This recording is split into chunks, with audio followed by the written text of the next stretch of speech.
How to get started with email campaigns in Squarespace. To do that, first head over right here into your actual Squarespace dashboard, and on your left sidebar you can find your email campaigns. Proceed to click on that. From in there, you should be able to see in here this. So for this case, let's head over and click on this create option. From in there, you can just choose a template that you wish to use for your email campaign.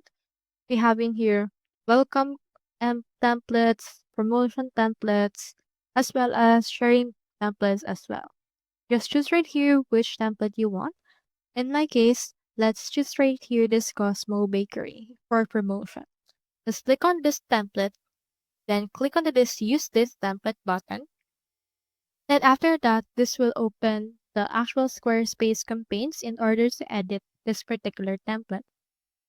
From in there, you can just proceed to edit it. To, for example, change up the text as well as the formats. You can also utilize AI like this right here in order to change this.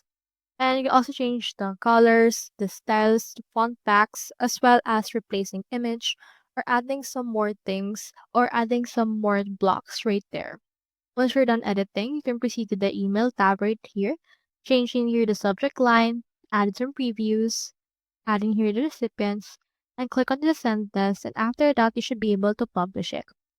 So that's how you get started with email campaigns in Squarespace. Hope we helped.